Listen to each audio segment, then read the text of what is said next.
Good afternoon, everybody.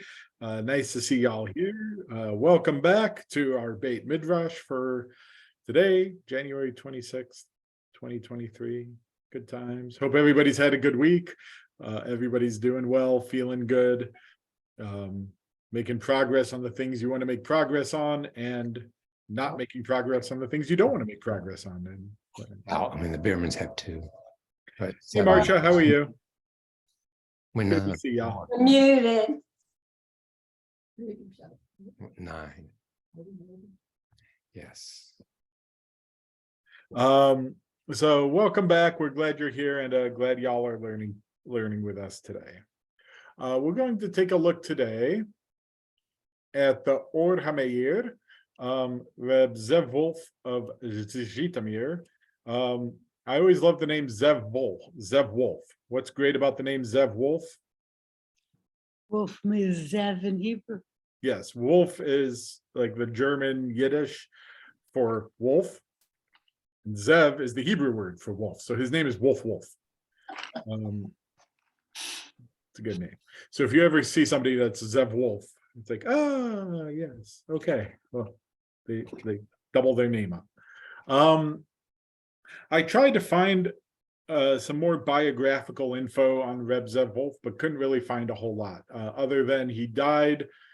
It's a little bit disputed whether it was 1797 or 1800, but you kind of get the gist, general thrust of when he lived and was in the Ukraine. As many of the rebbes were, they were either, depending on who owned it at the time, it was Russia, Ukraine, Poland. They were all kind of in that area, just depended on who was in control at the time that they lived. So we're going to take a little look at what the Rebbe has to teach us on this week's Parashat Bo. If somebody wants to start us off with a verse, and we'll kind of read from there. I will. Please. Moses raised his hand towards the heavens, and there was a deep darkness over all the land of Egypt. The person could not see his brother nor stand from where he was seated. Okay. So in the context of the book of Exodus, what's going on? Plagues. The plagues. Specifically? Darkness. The ninth plague, the plague of darkness. And we've had some background. We know kind of Moses keeps going to Pharaoh and saying, "Let my people go." And Pharaoh says, "No, no, no, I will not let them go." If you remember your children's songs at all. And this is now, we're at the ninth plague, with one more to go after this. And so what is the text telling us about this darkness? It was really dark. It was super dark. And God caused it, right? Yes, God caused the darkness to come. And it was so dark, if you were standing outside in front of another person, it was so dark you couldn't see them. You couldn't even stand up because it was so dark you wouldn't be able to see where you were going. As with many of the plagues, the Torah goes on to say that the Israelites were not affected by this plague. And it was perfectly bright out for them, and it was fine for them. It was just the Egyptians who had to suffer through it. Can I make a comment about that, Rabbi? We went several years ago, there was a complete eclipse, right, of the sun. I mean, if you think that this plague of darkness was an eclipse of the sun, then I can tell you, we went up to Nashville where it was the maximum eclipse, and it was like twilight, but it was nothing like dark. It's nothing like being described here. So I think this was beyond just an eclipse. Yeah, I don't remember if we've had this conversation or not. Hello. Um, Betty, I'm on the study group. Can I call you back? There we go. All right. Tried to mute her and then okay. Anyway, I don't know if we've had this conversation or not. So there's a lot of interpretations about the plagues in general, almost all of which necessarily go to the point that these are God-inflicted plagues and that God is the one who is causing them to happen. There's a number of scientific attempts to try to explain the plagues through scientific means. There was a volcanic eruption elsewhere, which caused red ash to spread out, which landed in the Nile River, which made the Nile River look red like blood. And then, the pH of the Nile changed because of the volcanic eruption. So all the frogs that lived in the Nile jumped out, and then and they go on and on and on trying to explain like the cause and effect of how all these things happened. Why do they do that, by the way? What's the point of the exercise? My first question is are there rabbis that are doing this or just people in general? No, there's usually scholars who Oh. are trying to attempt to Well, show this. I would think because they're trying to do it to explain that these were natural occurrences rather than supernatural godly occurrences, that this stuff happened in nature and these people were a long time ago, they didn't realize that there was a scientific reason for what was going on, so they attributed everything to God. Good. So that's one. There are some of them that take that perspective. What's the other reason that people go through this exercise of trying to prove all these plagues happened? Are you saying trying to prove that they happened? Yes, like trying to explain how they could have happened. Oh, okay. Because if they can explain how it happened, that means the Bible is true. And if the Bible is true, then we can believe it because we have historical evidence that it's of how it happened. And then therefore everything in the Bible is true. So you have kind of two schools here. You have one who's saying, look, this may have happened the way the Bible says, but it wasn't really God. And you have those who say, it really happened, and therefore the Bible is true, and we have to believe everything that's in the Bible. It really just depends on your angle that you're trying to do it at. What's the problem with both arguments?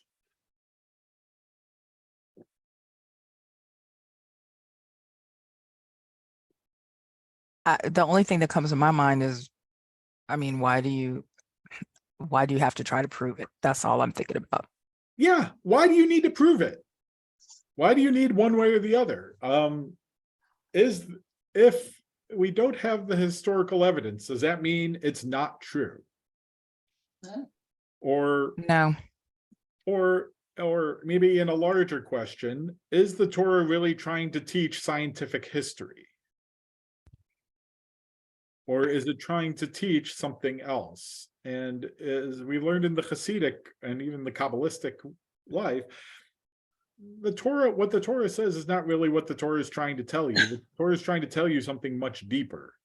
And it couches it within stories, within human words, because that's the only way we can understand it. But we have to crack through the nut and crack through the shell of the nut to get to the actual meat of what's going on. So, people will occasionally say, send me like, did you see this article about how the plagues could have happened? I'm like, no, not sure. I'm not that interested either, because it doesn't like the exercise is kind of pointless. Whether or not it actually historically happened is irrelevant rather than the story that we learn from it. But isn't that essentially, that is a conservative Jewish point of view. That's why we study the Torah, and that's how we look for meaning in the Torah. But I don't know that you can extrapolate that over all types of Judaism. No, you can't. But I'm not trying to. I'm trying to teach me. So Well, no, I just trying to make the point that, Yeah. yes, that's what I believe. And that's why I study Torah as a conservative Jew. But it is important to other people that every word is studied as it literally. I can't accept it literally.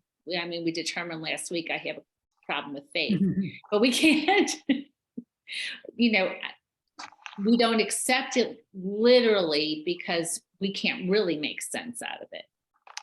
yeah, and if you do accept it literally, you run into all sorts of problems if you try, because the Torah sometimes contradicts itself.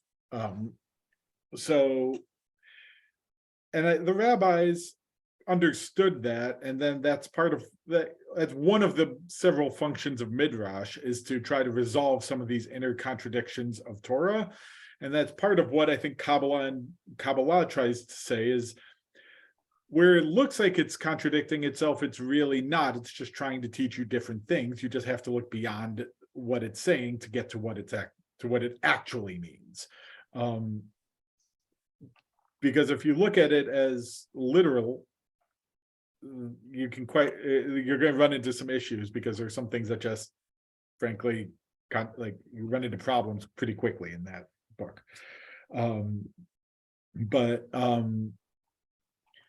I think if you read it from a lens of what can we learn, what can this teach us, and that it's teaching us some kind of spiritual truth, then we can move forward in trying to learn and understand and get to what it means without having to get caught up in the scientific history of it. Yes, there are some people who do. I'm not one of them.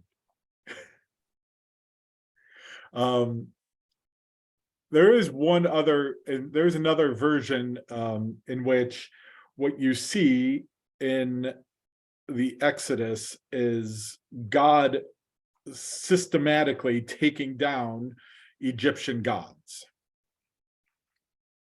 So the Nile was seen as a deity in and of itself in ancient Egypt. So what does God do? God turns it to blood and makes it unusable. If I remember correctly, there's an Egyptian god who is the goddess, I think it's the goddess of birth and mothers, who has a frog, who had the head of a frog.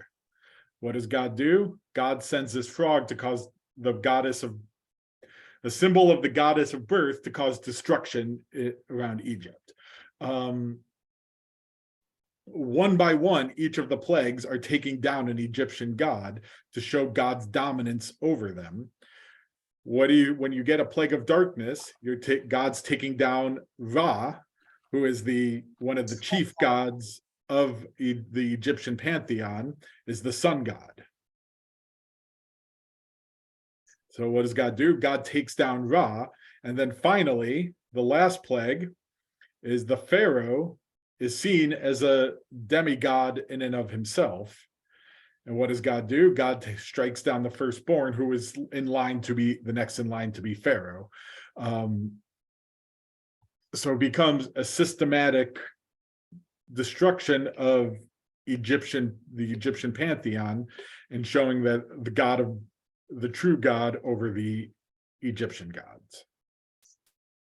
None of which is what the Ord HaMeir is going to talk about today. I'm just giving you some background interpretation to the plagues that you can, God willing, in a little more than 2 weeks and a month. What is that, like 9 weeks? You can take it to your Seder table. But yes, Margaret. That also reminds me that I read somewhere in regard to the unleavened bread that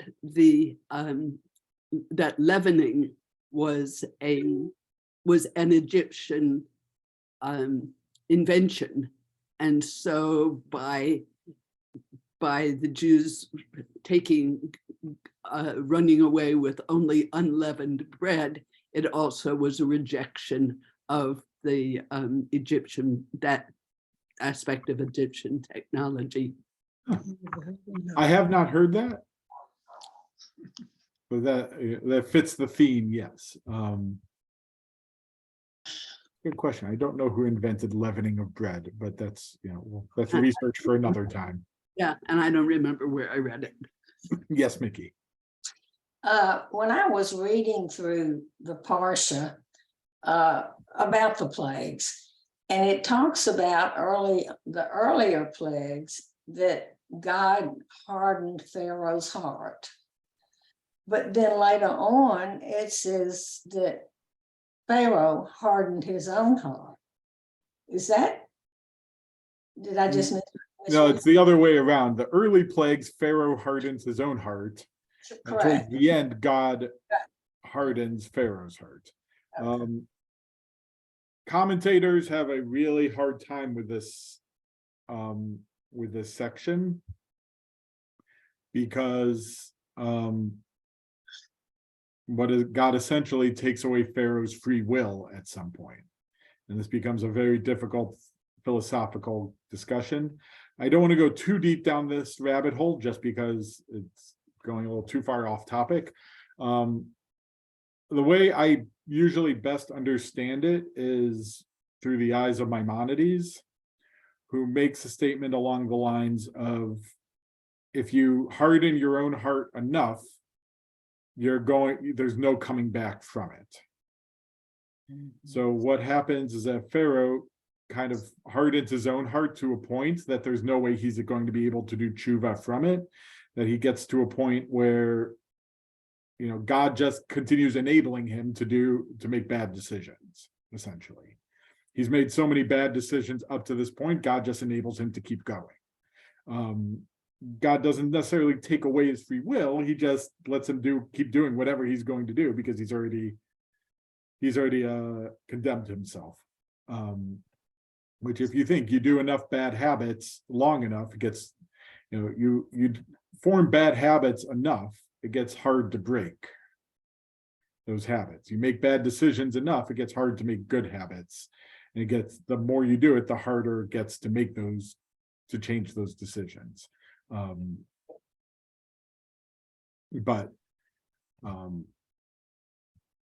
That's a whole nother shiur and a whole nother class in and of itself. So let's see what the Or HaMeir has to teach on the plague of darkness. Somebody want to read? I'll read it. Sure. There is a hint here of Musar rebuke. People have eyes, but do not see the positive qualities of the wise, for they are themselves embellishing their own ways. Whether good or bad, everything is right for them. This causes them to not be able to move from one level to the next. As I have interpreted the Mishnah, all my days I was raised among the rabbis. The essence of all my days I was raised is I went from one level to level, not staying at any one level.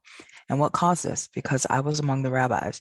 I understood the smallness of my ways and acted as if I still hadn't learned even one good quality from my teachers. Excuse me. All right, so what does he say? What's the characteristic he's talking about here? Is he talking about the hardening of Pharaoh's heart? That Not quite. He's talking about, like, take it out of the story for a moment. Oh, okay. He's talking about arrogance, isn't he? Kind of, yeah. Well, he's saying people have eyes but don't see, they only see what they think is good. Mm-hmm. I think it's good. So if you disagree with me, you're wrong. So And a play on the idea of darkness. He hasn't explained it yet. He'll circle back and tie it back into the text. But Well, but people having eyes but not seeing the positive qualities of the wise are people that are living in the darkness. So yes, spoiler alert, that's where he's going to end up going, is that people are like blinded by the darkness is a spiritual blindness in which you blind yourself from seeing what's right. But right, because like he sees you blind yourself from seeing the positive qualities, of seeing the good in other people, because you're only focused on what you think is the right answer. They are themselves embellishing their own ways. Anything they do is good. Everything I do is perfect. I can't make a mistake.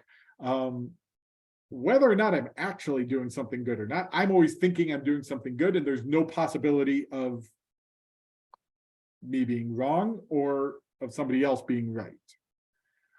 So he's saying that people that think like that keep themselves in spiritual blindness. They do not raise themselves up because Yeah, they're always. You can't spiritually grow if you're not willing to learn from other people, right? If you think you have all the answers, how are you supposed to spiritually develop? If you're already at the top, there's nowhere for you to go. I like Steve's one word, arrogance. I think that Yeah. summarizes it well. It summarizes it well. I was just trying to play it back into what he says. So yes, arrogance is a good way to do it. And he ties this back into the Mishnah if we scroll down, you can see the full quote from the Mishnah. The Rabbi Shimon ben Gamliel used to say, "All my days I grew up among the rabbis, and I found nothing better for a person than silence. Study is not the most important thing, rather doing. Whoever speaks too much brings sin." Better to sit there and be quiet and listen and learn than to sit there and talk about, how smart you are and how many things you've learned and how great you are.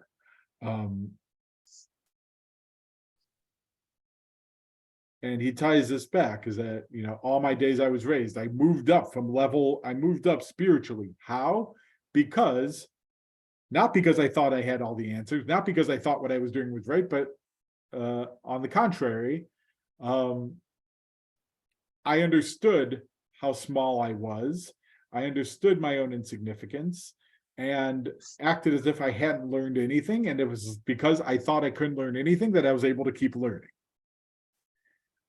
If you have the attitude that you think you can learn something, that's when you can actually learn it. If you think you know everything, there's nothing left for you to learn, and you're not really open to learning it.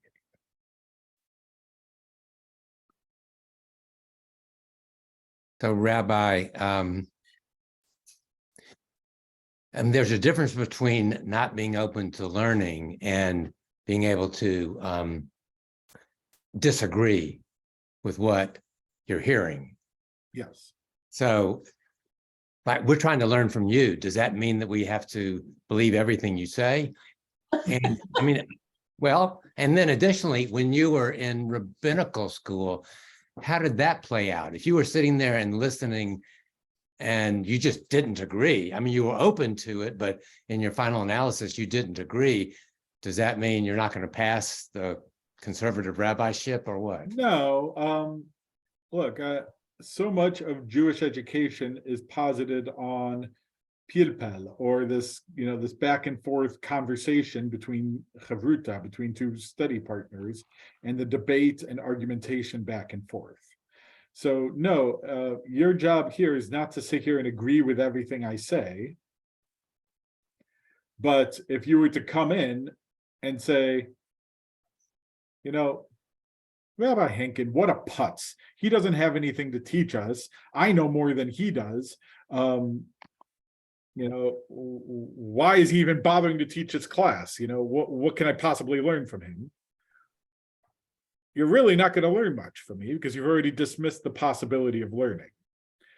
You can sit here and listen and learn and then say, he makes an interesting argument and I understand his argument. I don't agree with him necessarily, but I get his side of it. Then we can have a conversation and we can engage in this pilpul conversation of back and forth and have a discussion about, my view versus your view. And in the words, I'm trying to remember if I think it's going to come up again in this text. There's the Gemara has a phrase, I think it's Rabbi Hanina says that, iron, wood sharpens wood. That, when we sit there and fight, discuss against each other, disagreeing with each other, we learn more and we sharpen our own opinions and our own ideas, and we might change, we might not, but at least our arguments become sharper because of the debates that we have back and forth.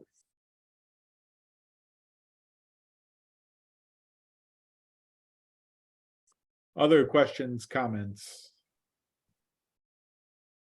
I just watched Yentl again for a movie group that I'm gonna be in tonight, actually. And that's what they did most of the movie, is argue in yeshiva. Yeah. That's how Jews Yeah. Jews learn by arguing. That's part of why there's the joke of you put two Jews together, you have three opinions. Why? Because they each come in with one opinion, they sit there and debate, and they come up with a third opinion based on their argumentation and their conversation together. And actually, this next quote ties in. So if somebody wants to read the next paragraph for us.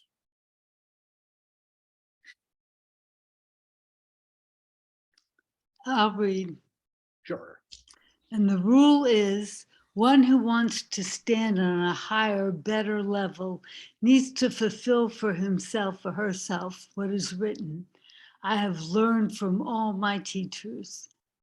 And they, Psalm 119. And they say, I learned a lot from my teachers and even more from my colleagues, but I learned most from my students. Specifically, a person is able to learn from a friend or colleague good qualities and the like to ascend to a higher level. Good. And if you want to see the full quote, it's down here.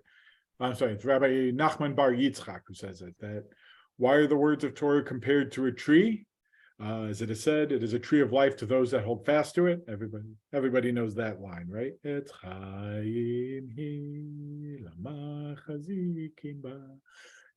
so he says, his little drash on it, to teach you that just as a small piece of wood can ignite a larger piece, so can a lesser Torah scholar sharpen the learning of great Torah scholars. This is an agreement with what Rabbi Hanina said. That's why Rabbi Hanina was in my head. I have learned a lot from my teachers and even more from my colleagues, but I learned most from my students.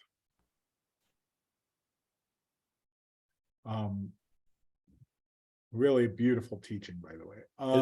Isn't that Pirkei Avot that says, who is wise? He who learns from everybody? Yes, there is a quote in Pirkei Avot, Ben Zoma, if I'm not mistaken, says it there, that who is wise, one who learns from everybody. Not quite the same thing as he's saying here. I think that's that means you can learn from anybody that you walk by on the street. There's something you can learn from them. This is slightly different in that teachers specifically can learn from their students, and perhaps learn even more from their students than they do from their colleagues who they get into these highly intellectual conversations with. Sometimes it's their students who really teach them the most.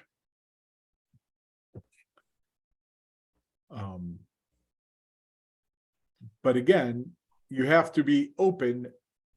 To be able to spiritually move yourself up, you have to be open to that willingness to be able to learn from your teachers, from your colleagues, from your students. Because if you don't, you're not going to, if you're not open to that learning, there's no way for you to move forward. So similarly, I can sit here, when I respond to your arguments, I'm learning at the same time because I'm sharpening my own opinions based on the conversations that you and I are having. So thank you. That's why I generally don't say, if you read my emails carefully, I very rarely say, I'm looking forward to teaching you tomorrow. Because that's not what I would say. I look forward to learning with you tomorrow, because I'm learning with you as well.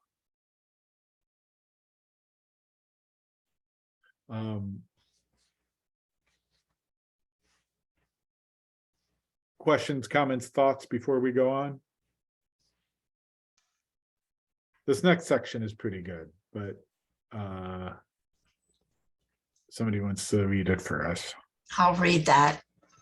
In conjunction with what we. No, paragraph before that, indeed. Oh, okay. Indeed, now in this generation, there are many ignorant people that do not know their right from their left, but nevertheless burst forth and pride themselves for their use of God's name and glory. Also that they are able to put faults in others, then honor themselves by disgracing their colleagues. From this come many sins, including baseless hatred.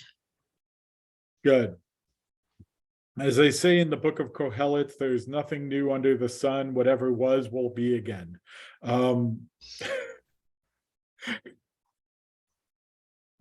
This hit a little too close to home when I was preparing this.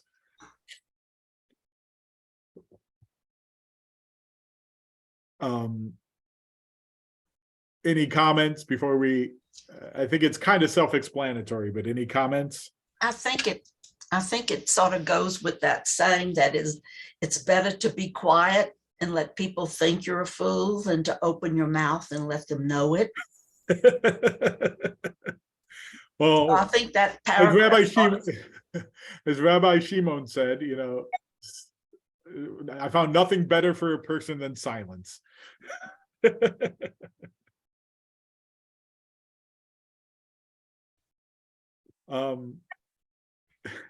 Any other comments, questions, thoughts?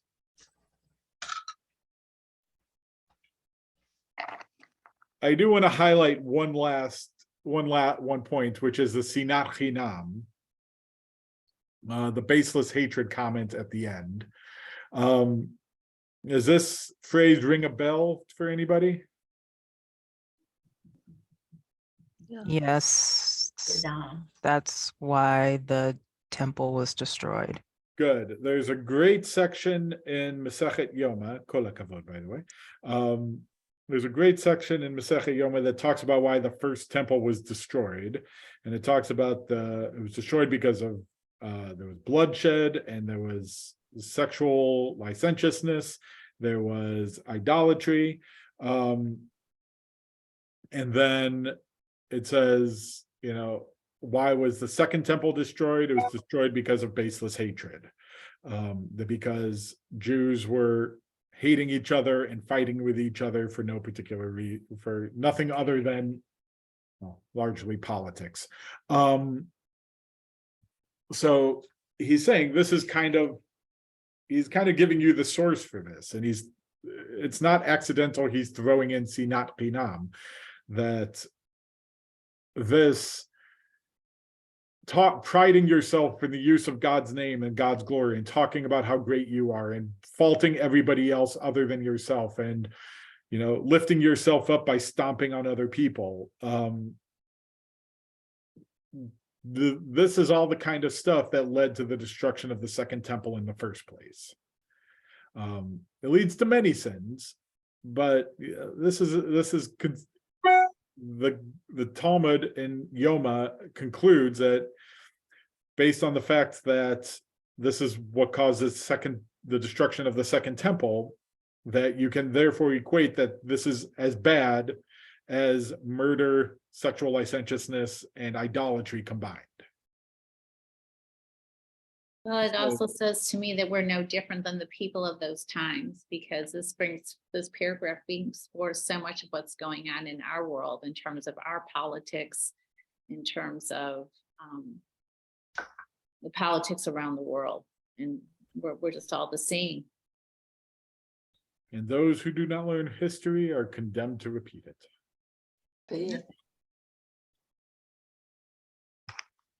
There's a reason I chose this text today. So now let's tie this back in with the verse that we had before. If somebody wants to take it home and finish us up.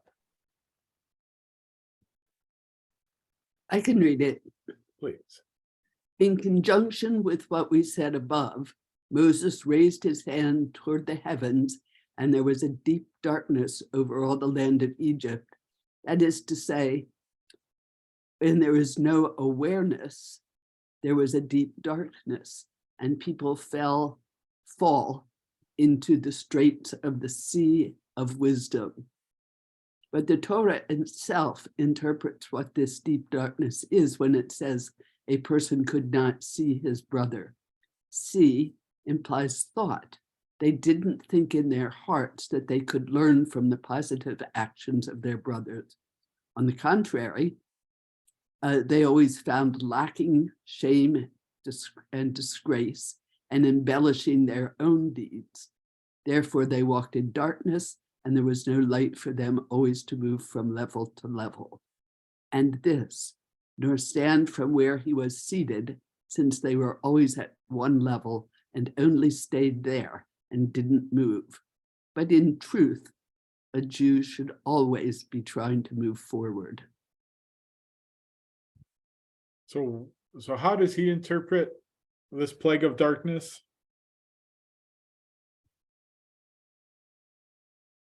It's a refusal to see. It's not that they couldn't see, they refused to see. Exactly. Mhm. That it's an inability to see the good in other people and always trying to find the fault, the shame, the disgrace, and use other people's faults to lift yourself up. Because when you do that, you're always going to be stuck at the same spiritual level. You're never going to be able to go from where you are seated, to go from that spot to elevate yourself to standing.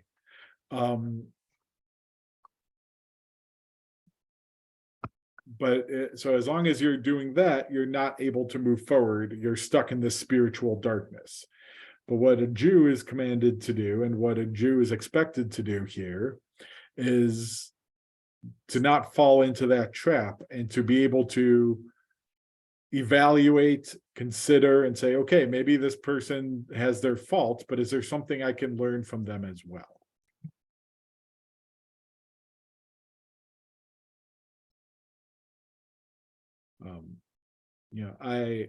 I'm thinking of, there's a rabbi that my wife used to work for, who, was not always very kind in the way he treated other people, particularly my wife. And, looking back, do I say he was an awful person? Do I say he was an awful rabbi? Do I say I'm a better rabbi than him? No. Can I say there are things that I learned not to do as a rabbi because of him? Yes. There are things that I say, that's not the rabbi I want to be. And so I can say I can learn from him, and I learned some things from him to help myself be better. But that doesn't mean that I'm stepping on him for being a bad person. That's just who he is as a person, who he is as a rabbi. But that's not denigrating him, but it's learning from him of how I can improve myself. There's a difference between those two things.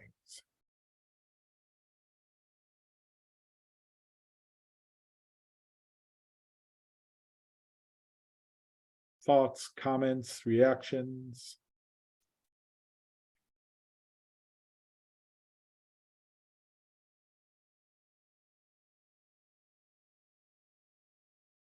I'm thinking about this, what you just said, it just made me think how time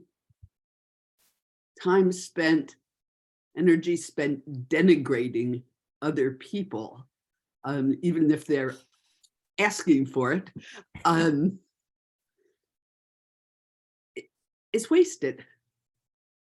It's just a waste of emotional and intellectual energy when you could instead be picking through the trash to see what little bits of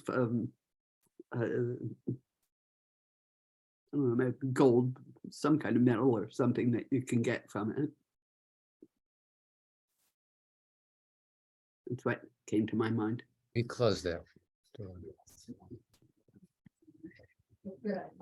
Rabbi, let me ask you your opinion on this. Is a conundrum that I struggle with not infrequently, which is you've got scientists in particular, really smart people who, Albert Einstein might be an example, who teach the world unbelievable things. And what would we have done without Albert Einstein? But Albert Einstein was not a perfect human being, for sure.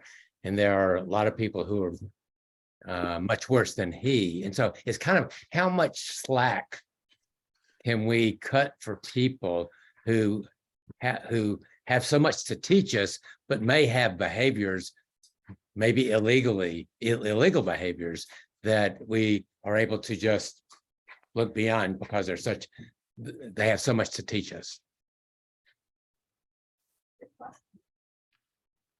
I'm going to take the text down for a minute so we can see each other, by the way. If you want it back up, if somebody has a question, you want me to put it back up, just let me know. I can easily put it back up.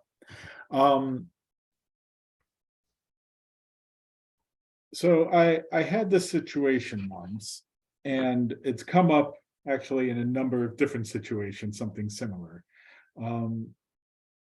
Where there was a teacher I learned from in graduate school, who was a rabbi, was very high up in the Orthodox Union, was very well respected in the Orthodox community for his halachic skills and his halachic thinking. And I took a Jewish law class with him, and he was incredibly bright.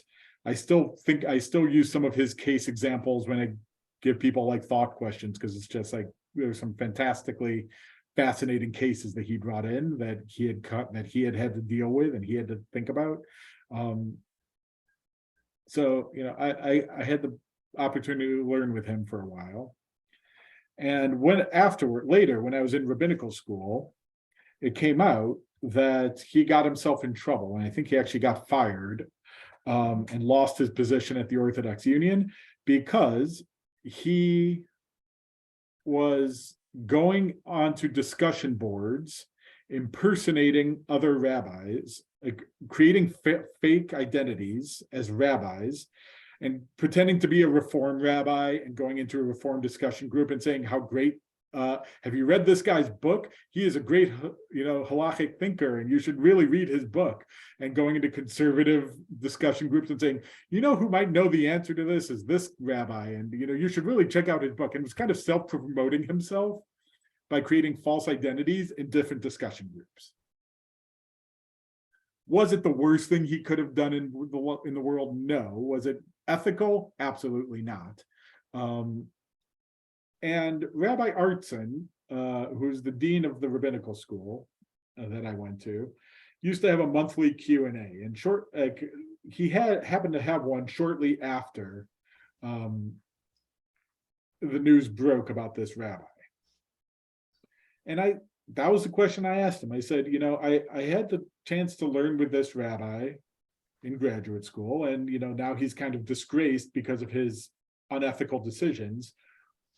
What does that mean for us as his students?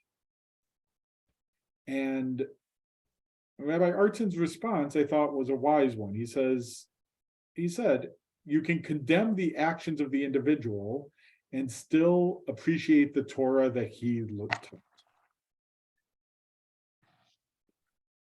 And I think that's a nuance that we've kind of lost in our society as well. I'll say two different things. I think one is, can we appreciate the blessings and the Torah and the learnings of people who have done bad things and appreciate what they have taught us while still condemning the actions that are unethical? I don't see why we can't do that. Why we can't say that was your actions are bad, but the Torah you taught was valuable.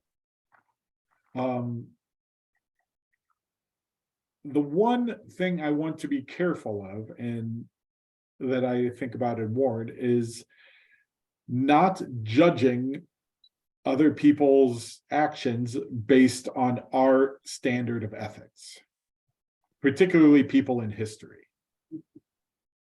So, what might seem unethical to us may have been part of standard procedure and standard ethics for somebody 150 years ago. And I'm not sure we should, necessarily condemn them based on our standards because of something that was not their standard. Howard, you had a. Well, I just want to carry that a little bit further. How would you react to a businessman who at least partially illegally made tons of money, gave that money to good causes? So it wasn't just thoughts or teachings, but made donations of questionably acquired funds. Excuse me. Sorry, I just needed to turn off the phone. Yeah, that there's when Bernie Madoff happened, that was a big conversation in philanthropic circle, because he had donated tens of millions of dollars to different philanthropies over the years, and not a small number of them said, yes, this was ill-gotten money, and if we had known, we wouldn't have accepted it. But us, now sending back that money means that we're going to close, or like we won't be able to operate anymore. Like it'll bankrupt us to do it now. I think it's one thing if you know where the money's coming from ahead of time to be able to say thank you, but no thank you. But it becomes, yes, I will say it becomes a much more complicated question when you've already accepted the money and now you have to figure out what to do about it in hindsight, once you learn about it afterwards. Keep the money and take off his name.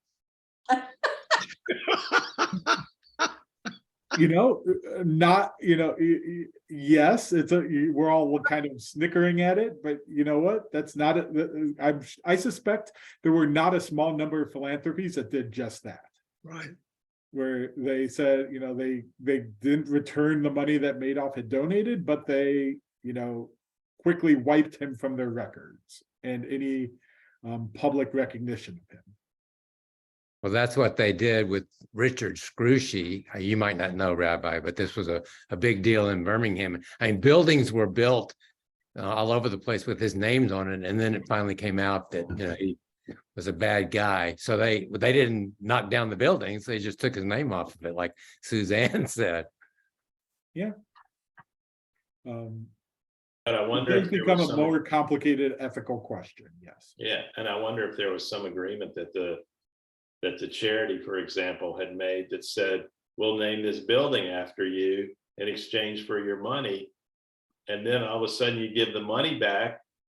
So is now the charity violating the agreement because you're taking his name off? I mean, that happened with the Sacklers, the opioid people, and with Michael Milliken. It happens all the time. Happens all the time. I know. It's not an isolated. Yeah, and I will say, I suspect there is probably more than one tshuva. There's more than one halachic response to this exact question. And I suspect the Committee on Jewish Law of Standards, which is the conservative movement's halachic committee, sometimes called the Law Committee, I suspect they actually have one up. I haven't looked at it. If I've looked at it, it's been a few years and I don't remember the conclusion. I'd have to look it up again. I don't remember exactly what it says, but I imagine that's come up a number of times. I have another question. What about artists whose work you really appreciate, but their politics you abhor? I mean, take Roger Waters from Pink Floyd. He's, big anti-Israel guy, but Pink Floyd is great. I mean, I don't know if Ryan Adams. There are lots of artists who have done some really bad things, but have made some really great art. There is I know you guys have all heard of R. Kelly, so Yeah, back in the day, R. Kelly was a steady thing on my radio Yeah. and in my CD thing, but there was always rumors, but everybody all, rumors. But when you know the truth, for one, me and my sister have this discussion. I heard in the background, I'm like, are you really listening to him? She goes, I don't buy his music no more, but I'm going to listen to what I got. But yeah, that kind of stuff. I stopped buying his stuff when I found out it was true because I couldn't support that anymore. I don't listen to his stuff, but that's just me. So, But I mean, yeah, a lot no, of people. my father was a huge Bill Cosby fan. His stand-up was hilarious back in the day. Heck, I used to watch the Cosby Show. I thought it was a hilarious show. Yep. Now, all of these run into the same it's all the same general theme question. And I think there's a distinction between, and Tammy kind of alluded to it too, there's a distinction between enjoying the music and supporting the artist. So would I necessarily say you should absolutely should never listen to Pink Floyd again when that's your favorite band? Maybe not. Would I necessarily encourage you to purchase new Pink Floyd albums? Because by purchasing the album and giving him the money, you're in some way allowing him to continue his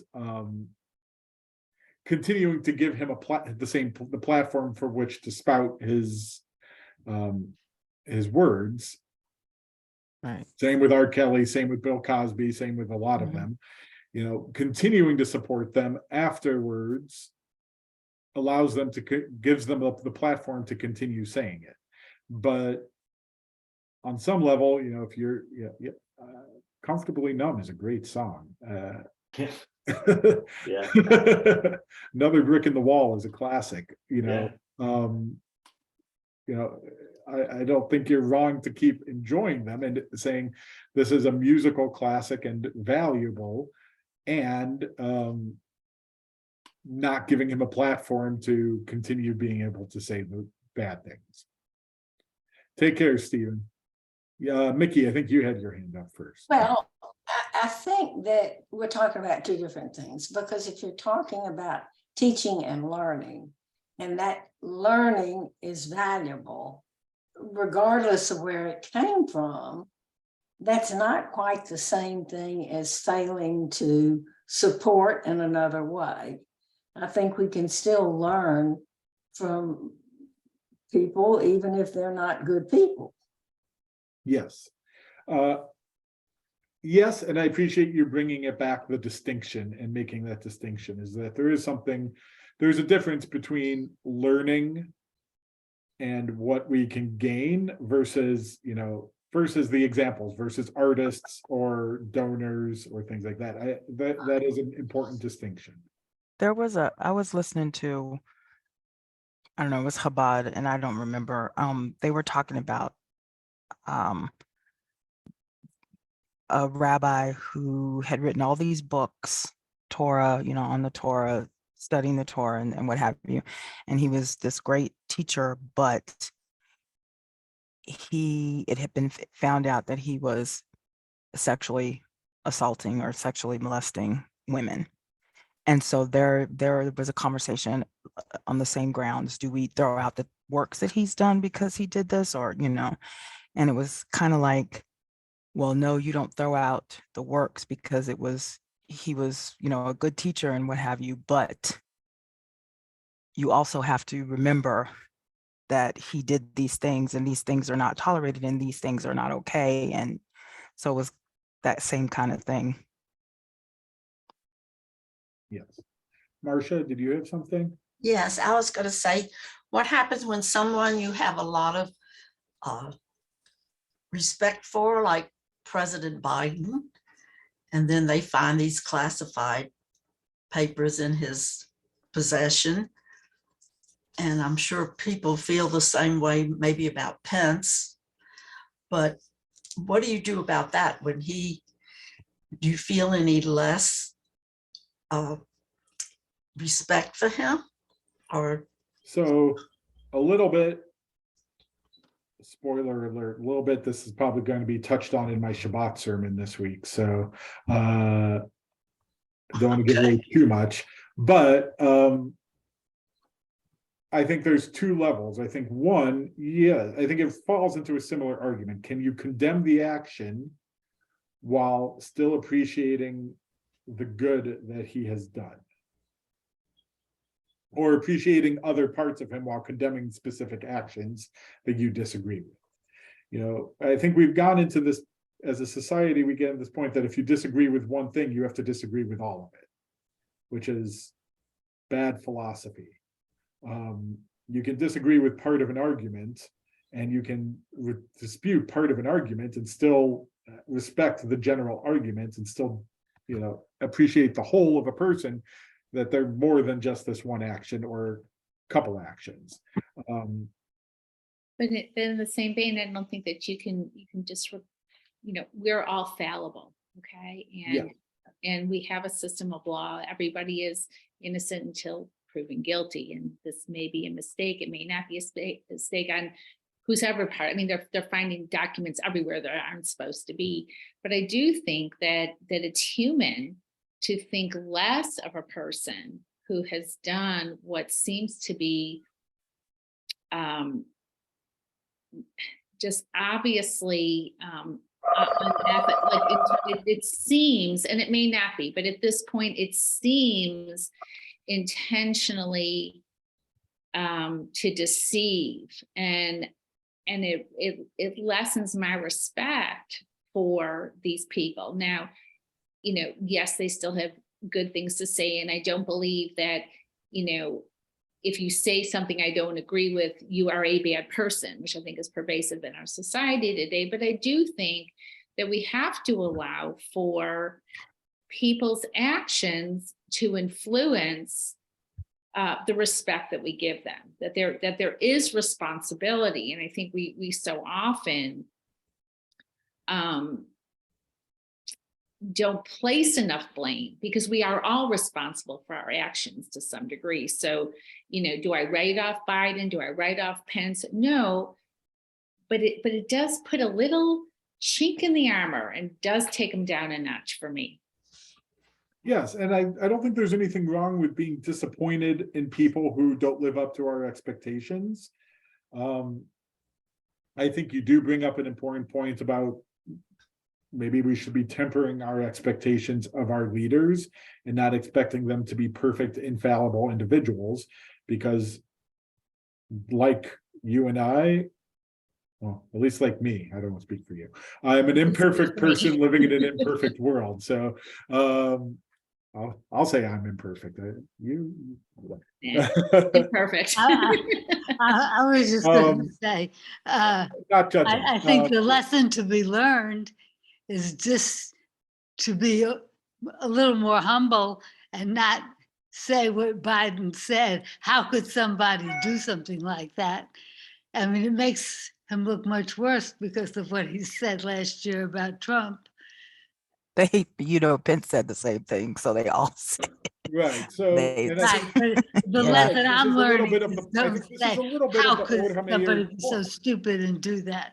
And then the next day I find out I did the same Look, thing. I think this is a little bit of the Or HaMeir's point, Mm-hmm. is that it's very easy to use somebody else's mistakes to put them down so you can lift yourself up. It's very easy to sit there and point out what other people have done wrong as a way of saying, how could you do something so stupid? Who would be so arrogant to do that? Whether or not Biden, you know, knowingly like remembered that he had classified documents in his own home, it's beside the point. But, you know, being able to say the guy made a mistake, okay, it'll be dealt with. Let it go. You don't need to use it to prop yourself up. And frankly, you could say that about the other side too, about, you know, people jumping on Biden. You could say about those jumping on Trump. Why are they doing it? They're doing it to prop themselves up and to prop their party up as a way to use other people's mistakes as a way to lift themselves up. And that doesn't work well. That's what the Or HaMeir is saying. That's not how you actually move spiritually higher. You do it by learning from other people and saying, okay, you might be infallible. You might make mistakes. You might have done this. You might have done that. You can still teach us something. And we can still learn from you regardless. And when we refuse to be able to do that, that's when we get stuck in a spiritual darkness without any ability to move forward.